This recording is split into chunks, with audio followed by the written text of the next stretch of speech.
So welcome along to another in our series of Meet the Profit First Professional from our UK Profit First Professionals team. And today I am really pleased to have with me Jon Norton of Barefoot Accounting. And Jon, welcome along. It's great to have you with us. I would love for you to just introduce yourself and just tell us a little bit about yourself and your business.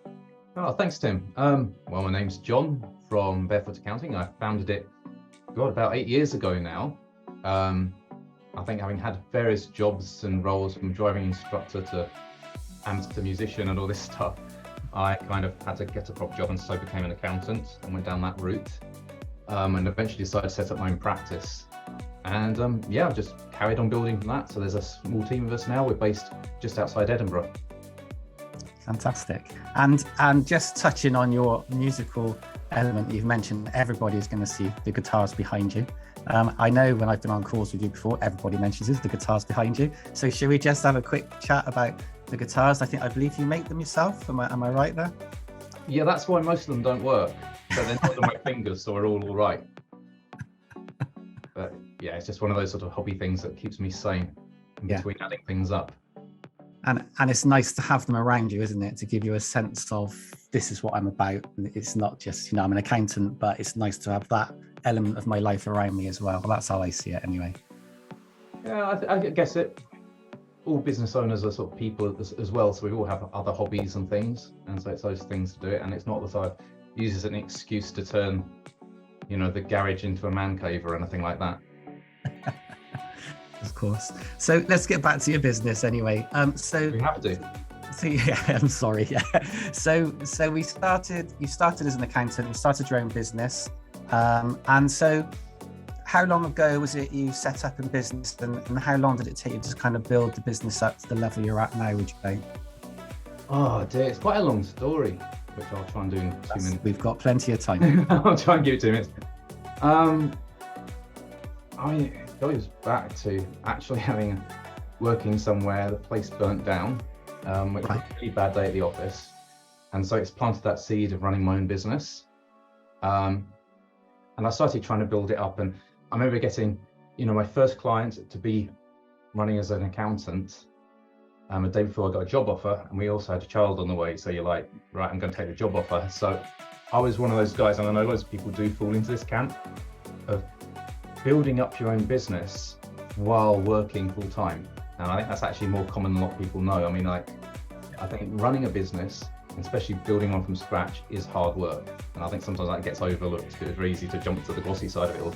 So yes, I was doing accounts and things like that on the train to Glasgow every day, and calls during lunch breaks and such like. My old boss knows now, so it's all okay. It's out in the open. We're not giving away any secrets. yeah, but it was, it's quite tough trying to fit it all in. And then eventually started working on my own and got to a point where you start getting a little bit maxed out, and then get a little bit of help. You start off with people helping you part-time on sort of 0 hours contracts, and then that builds up and up and up, and next thing you know, you've got a wee team, and you're having all the challenges of that as well, which is all good fun. Yeah. Never a dull minute. Absolutely. How many is in your team at the moment, Jon? There's 6 of us. 6 of us. Yeah. That's a sizable team, isn't it? Let's be fair. And did you mind me asking around how many clients have you got approximately? I know it probably varies with different levels of services, but yeah, it does. Probably got about, I'll say 70, stab in the dark, but it varies from. There's always the ones that have with some we actually do a sort of virtual finance office, so they're almost on your mind every day. With other people, they just want a little bit of help. So there's varying levels of service, to daily services to maybe annual services for some people. So it kind of fluctuates, I guess. Yeah, and it's also quite nice because there's some clients where you can see how it goes from them. Essentially, you just say, well, yeah, spreadsheet, bank statements, that's all we need to take care of you on an annual basis, and then it grows, and then there's sort of like software comes in because they'll actually get advantage of it later on. Then there's, VAT registration, going limited, and all these things. It's quite nice seeing them gradually build their own businesses and going on that kind of torturous journey of doing that for the insane. And talking of your clients building their business, obviously you've built your business from what you've said. And how does it make you feel when you look back to being on the train, going in and out, doing someone's accounts whilst you're going to work, and then taking phone calls at lunchtime, which must have been exciting but stressful at the time. But I recognize that from my own journey slightly, not quite the same, but my own journey slightly. But also I talk to a lot of accountants and bookkeepers, as you know, on a regular basis, a daily basis even. And some people I know are in that position where they're working full time, but they're trying to build their business on the side. So how does it feel when you look back, you know, from where you are now to then? It seems like many lifetimes ago, to be honest. It's hard to imagine that. I'm not sure I've got the energy anymore now. You know, more kids and everything like that. You're like, oh God, how would I manage that? But I think it's something you have to do. I think it touches on several things. I think running your own business, there's several things there, and I think it helps relate to people because there's loads of people who do this thing. I think there's the reality, you know, away from business plans and how to grow your business. It's like, well, you still need to pay the bills. That's one thing. There's also the other thing about, you know, motivation. I think you have to be very self-motivated to run a business, and really just get stuck in. And I think there's sometimes a lot of stuff out there that almost makes it seem too easy, and it's not, because it is brutal, and there'll be bad times, there'll be good times and everything like that, but it's a bit of a roller coaster, and I think it's set me in good stead. And it's nice when you speak to clients who are going through the same thing, because you can relate to what you went through and actually come up with a few tips and things that helped you. You know, like the other day, one is like the idea of outsourcing. You know, outsource when you don't have the time, and then when you do have the time, you can say, well, there's all those bills I don't need to pay anymore. Yeah, that's great advice, actually. And I think that's the thing. The experience of our journey is so beneficial when we can pass that on to our clients, isn't it? Because we've lived and breathed building a business ourselves. And we forget sometimes that actually that's an important message to pass on to clients, because they're trying to do the same thing. Perhaps they're at different stages, maybe a slightly different journey, but there's always elements of sort of crossover of things that have happened in our lives, isn't there, where we can help people. So it's great. Thanks for sharing that. I really appreciate that. And I'll just very briefly tell you, when I first started my business, I was lucky enough to get a client that meant I had 2.5 days work a week. And so I took the leap of faith. It was literally that moment was, I can finish working here, take this client, I've got 2.5 days a week. Wasn't enough to cover the bills, but it was enough for me to think, yep, I'm all in. And I just went head first, straight in, feet first, and you go, don't you? And you have to have a certain determination for certain to keep going sometimes. But it's definitely worthwhile if you can stick at it. But I agree with you. Nothing's as easy as what you're led to believe when you watch videos and see things online. So it's good to be real about these things and admit there's a lot of hard work that goes on in the background, a lot of soul searching at times. So congratulations on getting, you know, like you have, as far as you have as well already. So let's kind of transition now. So you've built your business. I pick up on something you said there, because I think that's also another key thing. Because I often talk about this, like the leap of faith. Because I think often it doesn't matter where you are in your business and what you're doing. There's always a moment where, and you sometimes have that when you're talking to clients or even with yourself. You think, oh, should I hire someone or not? That's always a good one. Yes. And it's like, well, yes, you're going to be stretched if you do that, because if you weren't, it wouldn't be an issue really, and you'd be probably maxed out. And so there's that kind of point where you have to almost decide, I'm going to make that leap of faith and go for it. And it is scary, and I just love that idea of it, because it's fundamentally, sometimes you go through things, dejections or whatever it is, and it's fundamentally, there is a risk, and you have to do that. You have to jump eventually, which is cool. I also feel, we touched on there, I think sometimes because it's hard, running a business can be quite lonely. And I found more and more, I think as an accountant, we're actually in quite a, I was going to say honoured position. I think it's not quite the right word, but I think you know what I mean. Because people, it's almost it's that no bullshit zone in a way, because you know how the money's going. Like, people might be running a business, it might be very lonely for them. They might be worried about the money, but they might not actually even tell anyone else. Yes, true. But you know that, or you know that, well, you know you're spending probably a bit too much on this, and you can have those really open conversations, and there's no kind of hiding. I think sometimes that's quite a valuable thing. I think that's trust, isn't it? I think the trust is there because they know you know everything about them financially. Therefore, they trust you because they believe in you when you give them advice. because they've got that faith in what you do for them. I think, yeah, accountants are in a certain standing perhaps in the community still. I know that's a bit old fashioned, but I think people are. They do see accountants in that way still. But I think with the relationship you would have with your clients, that just breeds that trust and the knowledge you have, so you can offer that support to them, which helps them make the right decisions moving forward. But I love your analogy about the leap of faith, because that's exactly what I say to people when they talk to me about, shall I join Profit First Professionals or not? And they get to that point of making that decision. I say, look, it's a leap of faith. How much do you believe in yourself? Can you believe that you can make this work for you? I believe I can help you make it work for you, but can you make it work for yourself? Because you've got to work hard at this. And then some people will take the leap of faith and they go from success to success, and other people will shy away. Let's be honest, it happens. And maybe not take the leap of faith. And maybe they're watching this interview right now thinking, yeah, I'm one of those Tim's talking about, but who knows? Anyway, we won't digress into that. I wanted to kind of transition into, you've built your business up now, you've got to a great level, and then not so long ago, you took a decision, you took a leap of faith, and you decided to join us at Profit First Professionals.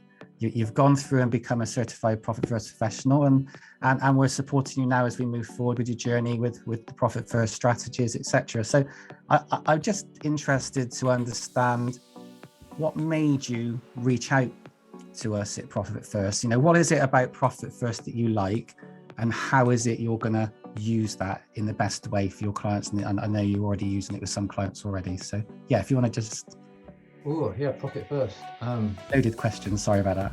Yeah, no, it's good. Yeah, I noticed that you've got the book there. It's like you've read it. Nice. Just a few times. I mean, I read it absolutely years ago, to be honest. And I think when I read it, there was a bit of a penny drop moment, because I thought that's why my clients just don't get it. If you know what I mean, it's almost like I could see things from the other side a little bit more. I think there's a danger. I would say that isn't the curse of the expert, where you just understand things, or you just know what's going on, and you can't almost go back to that point of, this doesn't make any sense to me. It's crazy. Well, I used to be self-employed as a driving instructor, and I actually remember at the end of the year, sort of having all these receipts on the floor at the end of January, going, what the hell do I do? And then which number do I put in which box on the the online portal many moons ago. But yeah, I liked the book.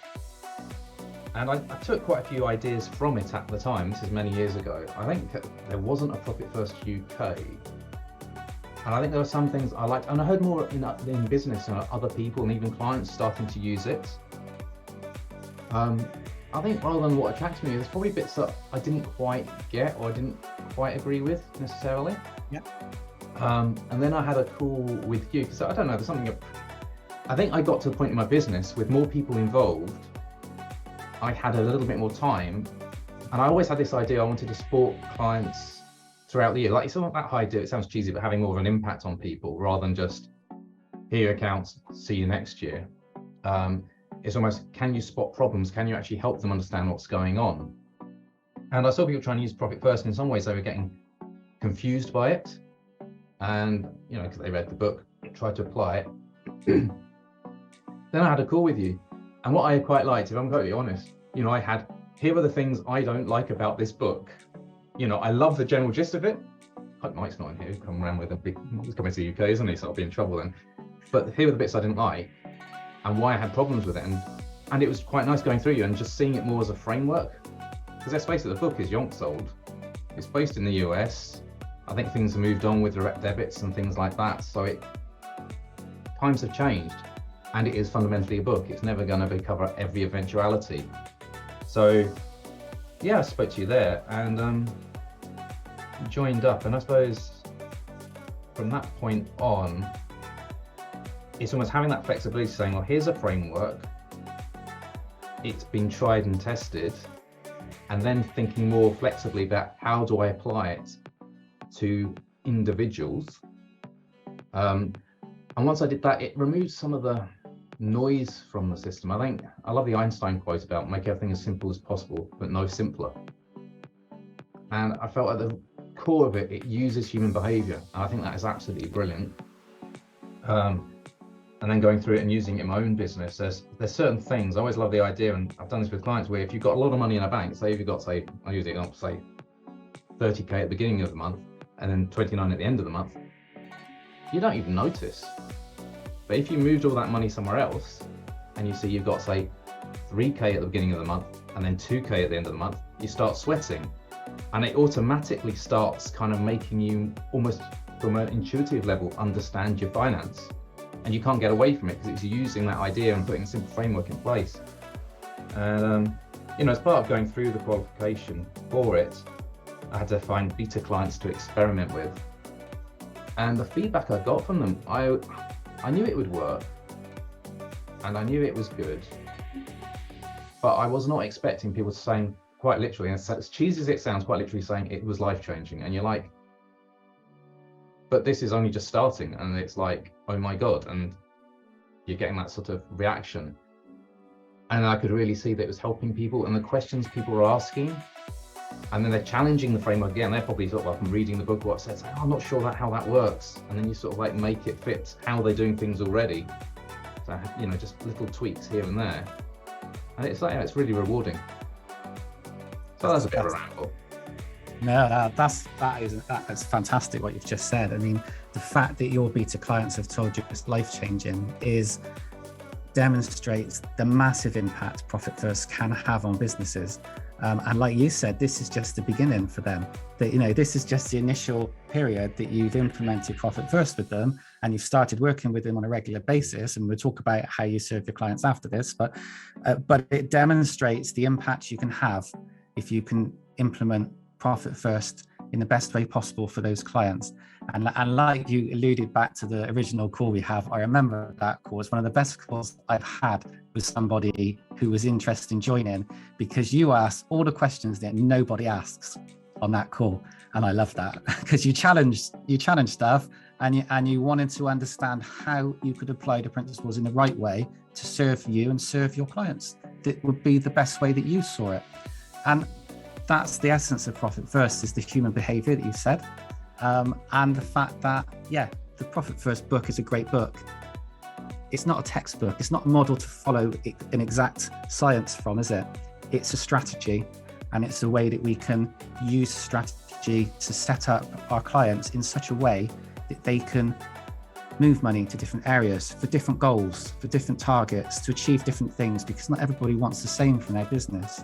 And so the fact that you found that way of working, using the strategies, but in your own way, just demonstrates the beauty of Profit First and how we can help people. But your beta clients analogy of life-changing impact is just music to my ears, because when we take on our new members, this is what we're looking for. We want it to have an impact on our members, first and foremost, because they're our main priority, because they are our members, they're part of our community. But the fact that it's a snowball effect down to their clients is what generates the good feeling that Profit First provides people, which is why we all have such a passion for Profit First and belief that Profit First works for people. So thank you for sharing that, John. That was amazing to hear that. So let's go back again then to you and your business, because you know me, I get carried away, get excited talking about Profit First, and I'll just go off on a ramble, and I've got to pull myself back in. This is about right. You. You also have a lovely way of saying that was very annoying. You're never annoying, John. Don't you say that. You're good for. I always enjoy our calls. So anyway, it's almost like a bromance going on here. We need to stop this. Anyway, so let's talk about your clients. So when you bring a client on board now, and you're going to work with them with Profit First, what does it look like? What would you be doing with them, and what sort of journey are you going to take them on? It's early days at the moment, and I guess that's the whole idea. Do you do it as an add-on, or do you sneak it in? And at the moment, I'm starting to. I suppose as you get more tools to use, you just start unleashing them on unexpected clients as you go. So it's almost, the way I view it, it's almost becoming a business coach, but in a surreptitious way. So you're almost using the accounts to try and coach people along the lines of, oh, this is how to manage your finances, but you don't necessarily say, oh, I'm a business coach, because they need an accountant initially, or they're looking for an accountant. But if you can give them that little bit more, that helps. And also, selfishly, I believe it can make life a lot easier, because if people are dealing with finances the right way, they can ask questions, or they can ask good questions and challenge things in a timely manner. I mean, I don't know how many accountants will be listening to this, but I think there's that, you probably remember from your time in practice, where you get questions from people, or you spot that someone's in a complete pickle and they're not even aware of it, and it's well past the year end, and it's like, well, there's not that much we can do about it. Whereas I suppose the idea, the simple one would be not having enough tax put aside. I think the system is actually quite interesting in a way, because it kind of, it forces, without sounding too technical, I don't know if it's listening, but it forces an accruals system into a cash basis, if that makes sense. So they're running, they can look at things on a cash basis, which everyone understands, but by using other accounts, you're almost creating your accrual pots, but in using the bank to do that. And I think that's it sounds almost obvious, but it forces people to really understand it. The other thing you touched on was as well that whole idea of snowballing from doing it in your own business to rolling out to others. I think you almost have to do it yourself, because, you know, I gave that example, if you've got a lot of money in the bank and you see the money going down, you just say, yeah, I've got loads of money, I don't need to worry about it. Whereas if you start paring it down yourself, you understand when you go to a client saying, you know, you don't need that much money in that bank account. And you can see why they're getting the resistance, because you've done it yourself. Yeah. And then sometimes you might go, oh, shall I eke a little bit more out of that one just to make myself sweat a little bit more? Because it kind of tells you that story, you know, you actually understand how it feels. And I think it ties into that emotional side of things, because let's face it, money is very emotive. And I find it quite funny how, I think the more dispassionate you can be, the better. But ultimately, when things are tight, can be very emotional. Yeah. And I think it's that idea of actually understanding it and working through it properly. But it's funny because everyone talks about accountants being like this, you know, it's almost this boring, staring at shoes, not having personal interaction with people. And you think, well, actually, of all the functions in a business, it's probably the most emotive. That's probably why everyone just ignores it and says, oh, I'll shove it to my accountant.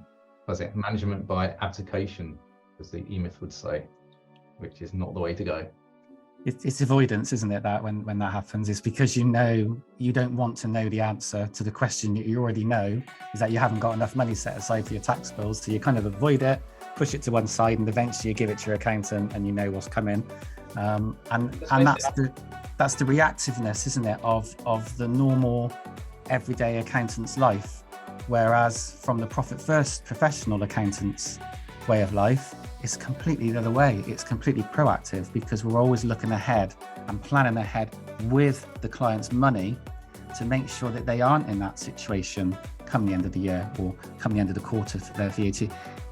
How many businesses have you come across? I know I've come across hundreds of, well, I wouldn't know, but I wouldn't like to say hundreds of thousands, because that's probably too big a number, but hundreds of people that run businesses and don't even put their VAT money to one side. Now, you don't need to be a profit first professional to know to just have a pot for VAT and put that money aside. But how many business owners don't do these things? That once you start to talk to them about their bank accounts and pots and different things for this, you just make life easier for them, and you give them that organization in a way that just structures their money, and it's such an easier way for them to follow.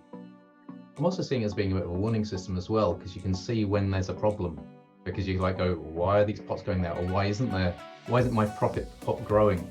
And it's like, oh, and you know, sometimes things do go bad, and there's the tax pot might have to be pilfered, but at least if it's done in a very controlled way. I know I'll probably get struck down by the gods of profit first, but you know, there is that case where there is a reason, this is why it's a bad situation, but at least you've got those little buffers in it. It's like, okay, I'm doing this, so you've got these little steps in way. But yeah, I do like using the system, and what I find is you can almost cheekily get someone to put together a whole budget and they don't even know they've done it.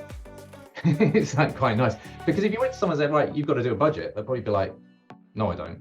Or they'll do it the other way around. It's like, well, I've got all these expenses and I've got this, rather than the reverse engineering is like, well, how much money do you want to take out? Your sales are here, let's have a look at what we need to tweak to get that, rather than the standard budgeting process of, you know, some random sales figure, then all the expenses, and then it comes out as a loss, and that means, oh, I need more sales. But yeah, how are you going to do those more sales? I'll charge double. Or I'll go on to something else, like do my sort of like blog a week challenge, because that's a good way of avoiding doing anything to do with the finance. And that's the answer to a lot of people's problems, isn't it? Is to sell, and not worry about what's happening with the money. They just think they have to keep bringing money into the business.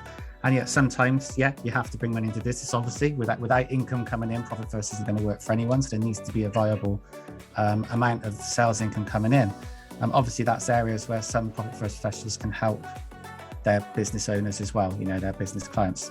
I was just going to touch on something you mentioned, which was about the sort of percentages and stuff. You didn't actually say it like that, but I know where I'm going with this, so I'll just continue. So from the book, for instance, you'll see a set of target allocation percentages. Now, if you haven't become a certified profit first professional, you would probably be led to believe that those are the targets you should be trying to achieve if you're a business within a certain amount of revenue, and understandably, because that's how it's laid out. But the actual beauty of working with a profit first professional accountant such as yourself, John, is that if you're having regular strategy sessions with your clients, you've set the structure up for them to move money aside. And then you've mentioned just now that actually we can get that down to, say, £2,000 a month left in the bank account, so we can make them sweat a little bit more, meaning that they're actually more conscious of what they're spending out of that little bit that's left in their operating expense account. And the beauty of that means that you're regularly reviewing what's happening in their business, how the percentages you've set up initially are performing, and whether you can tweak them a little bit more, meaning they could then be taking a little bit more out themselves, putting more into a profit account, maybe saving more for tax. Maybe they want to buy some equipment in the future, take on some employees. So they might be trying to push some money into a different pot for different reasons. And I find that is one of the main benefits of working closely with someone like yourself. Would you agree with that? Is that kind of where you're going with this with your clients as well? Yeah, I think it's a framework, and I think you can follow the framework and the ethos of it all, and in some ways break the rules a little bit. I don't know if you found this as well. I think there's a danger with Profit First where people try and implement it themselves. They open loads of bank accounts to the point they actually confuse themselves. It's like, I'm very much a fan of this.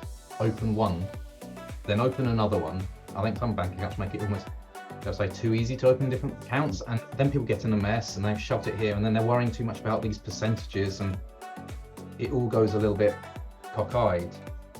Whereas I think if you sort of take baby steps, you get there with someone to lead you to, this is the next thing to do, and you don't lose. It's that thing, you can overcomplicate something and you lose the real essence of it all. I mean, I suppose, how do I really bastardize it? I found what helps a lot of people is if you just set, this is at the end of the month how much money you should have in that bank account. Yeah. And you set that, and there's reasons behind it, like what your expenses are. Because I think as well in the book it talks very much having, this is the account money goes into, and then there's an expense account. But I feel these days with a lot of businesses, there's direct debits, so the money all comes into one account and it all automatically gets taken out of the account. So do you need to move the money around? And in those cases, well, maybe not, but then at the end of the month, there's a rhythm, what should be left in that account, roughly a percentage for tax, and if you're saving for other things, so you can move that in if you've got a kind of project on the way. And then you can just say, well, there's surplus, that goes in the profit account. There isn't surplus, that's a warning sign. And if the balance goes down and down, you then know, how much buffer do I have? Am I actually going to be in trouble? And it gives you that big wake-up call before it's too late. Yeah, so what you're saying is, the way you work with your clients, you would always work out how much buffer they need in that current account all the time, and you would make sure that money doesn't go below that amount. So you would structure your allocations in such a way that there'll always be a buffer of a certain amount of money, say for instance £2,000, we're just using a random figure, and that will always stay in that account as long as you can manage that. But if it was to go up to, say, 3,000, you would probably be looking at moving a little bit more out of it to get it down to 2,000 into the pots. Happy days. Move the extra grand into the profit account. We're getting to the nuts and bolts of it all, but what I like is it's a framework, and it allows you to sort of like mess around with it a bit. Because for me, it's working out something that's really simple for a client to go, that's what I need to do, and that's why. Rather than, I don't know what your view on this, because I think sometimes people get too caught up on what should the percentages be, or some of the details, or should I have another bank account for this one or that one? And you just think, well,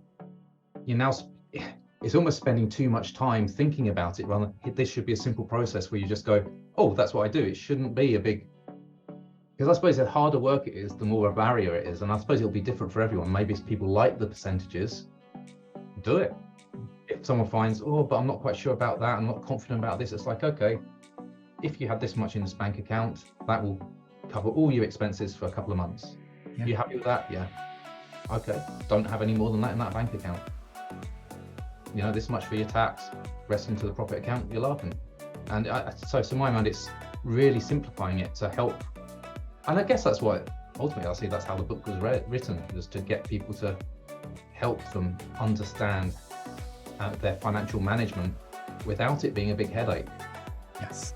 You know, it saves people having to, I mean, uses the example in the book about, what is it? Bank balance accounting, where you look at your bank balance and say, oh, I've got a load of money in the bank balance. Great. You know, I'm doing wonderfully there, even though it's like, you know, you're at the end of the year. So there's all the tax that's due, there's the VAT that's due, there's all this lot, and that whole bunch of money, like over half of it probably isn't even yours.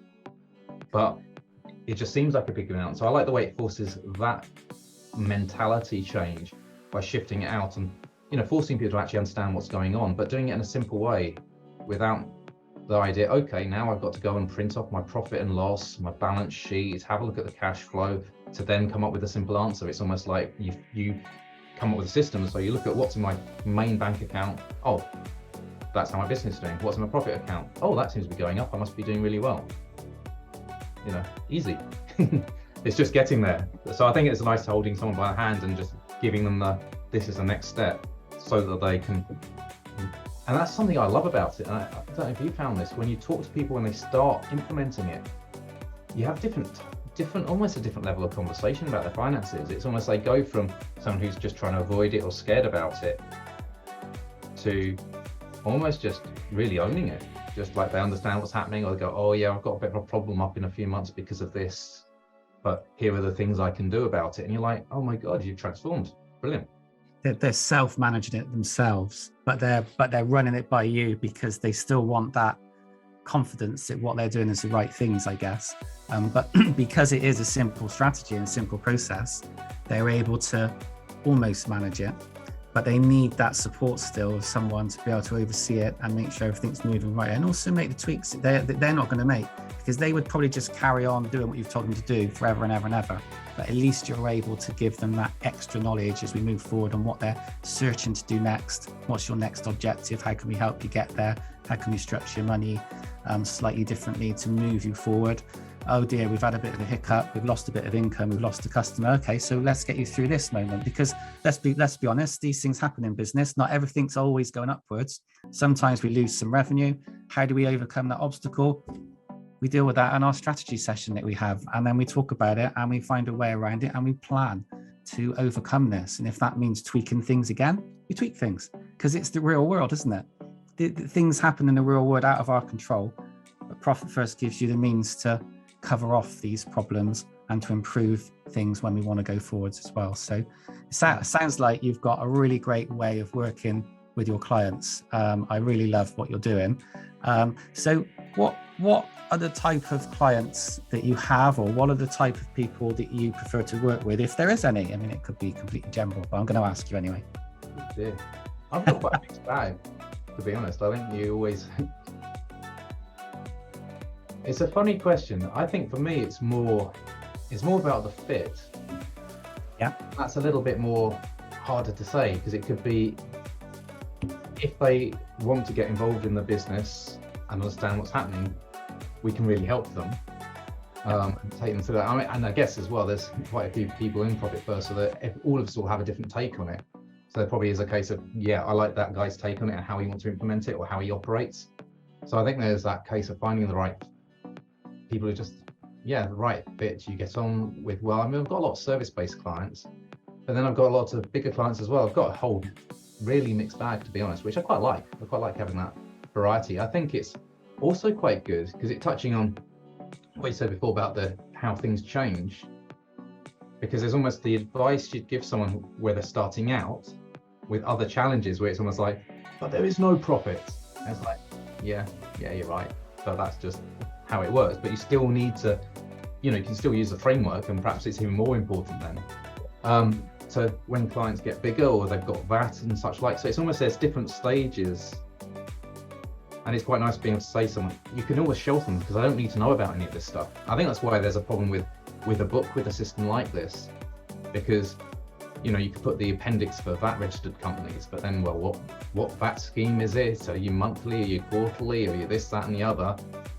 And it's like, so then you've got a, you know, you've doubled the size in the book just talking about VAT, which probably doesn't apply to most people. And even the people with VAT registered, only a little bit would apply to them. So it's always quite nice. And I think that's something I quite like. I mentioned in the beginning about, you know, with my clients, I was taking them from, they start out and say, yeah, just use a spreadsheet. It'll teach you a bit how to manage your accounts. Don't use software, because I know some of them, you know, I like the software, but I find it funny on the web pages where they say this will save you 4 hours a week. And if you're a simple business that probably spends about 1 hour a month doing your finances, that's a bit of a hard sell, to be honest. And I think sometimes it's good to struggle a little bit. You said it's easy, and then at the next stage go on to the next one where, oh, there's software, and it's quite nice having that broad picture of, well, here's, you know, businesses going over the 1 million mark with, say, 50 odd employees, and here's, you know, the sole trader on their own starting their business. And I quite like that, and it's nice seeing them grow to the level they want. I'm not very much for growth's sake, and you spoke about that before. I mean, there's that idea of, I'll just up sales. Great, but then there's the idea of time. And do you want to spend that amount of time doing it? And then you have that more conversation about, well, this is how much time you want to put in the business. This is how much money you want to get out. That gives you a kind of really key metric of how well the business is doing so as the business is there to support the business owner and the clients. Maybe the business owner more than the clients, because let's be honest, the client's going to always jump off to another business. The business owner is kind of stuck with this one. So I think that's a nice way of looking at it, because you just think, well, how much money am I taking out? How much time am I putting in? And if you need to, and then that asks question like, do I bring in another member of the team? And again, you're talking about percentages. I know when I did it with my own business, one's enough, thank you very much. When you go through it or look at percentages and against the book, I'm way off in some ways, like expenses are a lot higher. But the reason being is I don't do as many hours due to, you know, other commitments than maybe the benchmark business. So yeah, it makes sense. Payroll costs proportionally higher. That's great, you know, maybe I pay my team a bit more, but they're a brilliant team, so why wouldn't I? So I think it's that idea of just really, I suppose, challenging it, and it's there to be challenged. And it's there for it to work in the best way for the business owner. And in your instance, that's the best way for you as the business owner, isn't it? So that's the whole point, isn't it? It's a strategy to help you achieve what you want to achieve. And like you say, a lot of people you work with are looking for more time from their business, but earning the right amount of money, or earning as much money as possible as they can from it, so that it serves their life outside of their business. And that's how it should work, isn't it? When you run a business, it should be a choice of how you live your life, not a monster you've created that you're a slave to. And so it's moving from that into these other areas that gives us, I think, the most satisfaction when we work with people. So that's great, Jon. So if somebody's watching this and they want to get in contact with you, how's the best way to get in contact with you? I don't know, email, LinkedIn, Facebook, I don't know. What are you? I don't think your social media, you're fantastically on social media that much, but I think you definitely email and other places. Where would we find you? Yeah, I'm not so much on social media because I'm trying to limit the time on that. I find that Facebook could be a bit of a time sink for me. Yeah. For willpower maybe. But probably easiest to give me an email or check the website. The website's barefootakcounting.co.uk, or just john@barefootaccounting.co.uk, and love to have a chat. Fantastic. And we'll make sure we put a link on this when this all gets posted out for you, so people can contact you. And so anybody who is watching, who's interested in working with one of our Profit First professional accountants, Jon is here, and he's ready to talk to you. Let's see if you would be a good fit to work with him and help him him to help you strategize your business with profit first and accounts, etc., to take you to the next level. And just one last question, Jon, I'm going to ask you. Since you joined Profit First Professionals, how have you found being part of the UK community? How have you found it is a rule? And be honest, it's absolutely fine. I found the calls helpful, but it was quite nice actually talking to people offline in the group. Yeah. And something I find quite funny, and again, it comes back to what you're talking about, you know, the making it work for your own business, is it's talking to other accountants and sometimes finding that we both come to the same sort of like challenge and gone different routes. And it's quite fun talking to people about that, because you get a feeling, well, they've done this for these reasons, you can see how it's worked. And you've done it a different way and it's worked that way. And it's quite fun actually speaking to people in the same sort of industry and potentially making different decisions to tackle the same problems. And both are right. And it really highlights that fact that you kind of make the business work for you. And it's quite valuable as well, because it just broadens your mind a bit to ways things can be tackled. Yeah, and that's great to hear, because we were very keen, me and Duncan, when we set this up, to create a community. It's really important. That's why we use that word all the time, where our members will reach out to each other, will have conversations with each other, will maybe collaborate, maybe share ideas, help each other, support each other. That's exactly what we wanted, because that is kind of the profit first way, if that makes sense. I think the way that we are how we like to share profit first with people and with our clients, it's also the way that we are as people.